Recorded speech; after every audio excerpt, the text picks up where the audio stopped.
Chatting about retail sales figures for May that came out a short while ago, better than expected growth of 4.6%. Peter, can you hear us?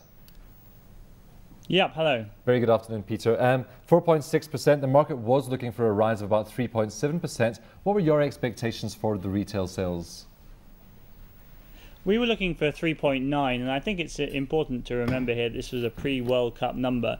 I think we are seeing the effects of stronger PSC credit growth coming through, as well as strong real wage growth from the start of the year. And definitely this is an offset to the weaker manufacturing numbers we saw beforehand. Of course, you did say it was a pre-World Cup number, so I can assume that maybe the June number and July reading might also come in quite buoyant. Do you think that after July we could fall off a cliff? Well, I think we are obviously going to see a spike up for the World Cup, and I'm looking, for instance, I think it's about 10 to 12% year-on-year growth across June and July because of the World Cup. So clearly it's going to fall back from those sorts of levels. But I think, comparing it to the May number, we'll see another number around 4.5, perhaps in August and September. But I mean, overall, I think the question here is what does the number tell us about the speed of recovery? And it's telling us that there is a multi-phased recovery now, with retail sales going a little bit faster than manufacturing, and overall, in terms of inflation effects further down the line, retail sales is the important one. I think the one that the MPC will be watching more closely. Of course, we had the Reserve Bank Governor Jill Marcus speaking last week, pointing to the dangers that Europe could pose for South Africa and seeming quite cautious about the growth prospects. Some market watchers took this to be quite dovish and said it does increase the likelihood of an interest rate cut later this month. What's your view on that, Peter? I don't think anything Jill Marcus said was dramatically different from what she said in the past, really, around the risks to the outlook.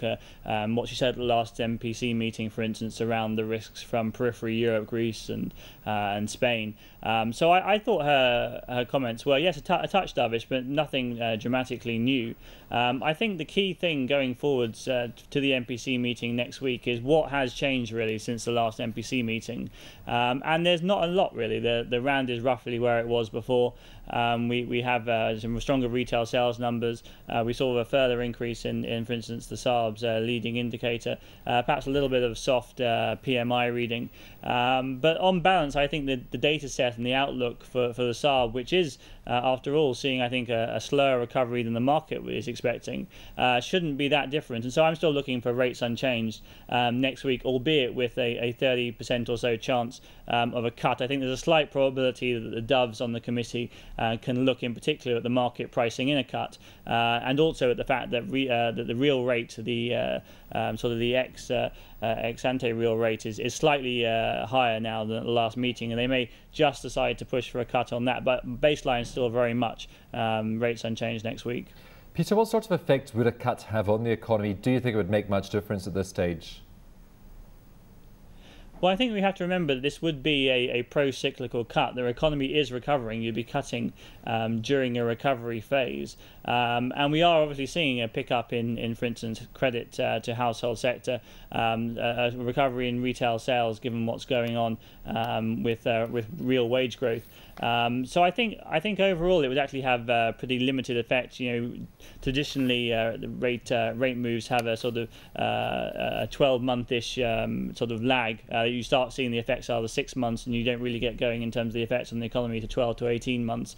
So I actually think it would have very little impact on if there is an issue at the moment of a too slow recovery. Peter, IMF last week upgrading its global growth forecast from 4.2% to 4.6%. Also a little bit more optimistic about South Africa's growth prospects than we have the Reserve Bank or the government. What's your view? Do you think we could see growth north of 3% in South Africa this year? Yes, we still have 3.2 for this year, which includes a 0.7 add-on for the World Cup. I think with our view is still a weakening of the rand in the second half of the year. That will provide some support to growth, as well as a natural, albeit slightly sluggish, recovery in the underlying economy of, for instance, household and business investment. But we're also seeing, Asia steaming ahead. Some very strong GDP numbers out of a number of countries in the last few weeks. Strong trade numbers from China as well, and for us, that really drives our global view very much and feeds through to our South Africa view as well, and seeing South Africa then bouncing a little higher to 3.6 next year. Peter, we have to leave it there. Thank you very much for your insights this afternoon.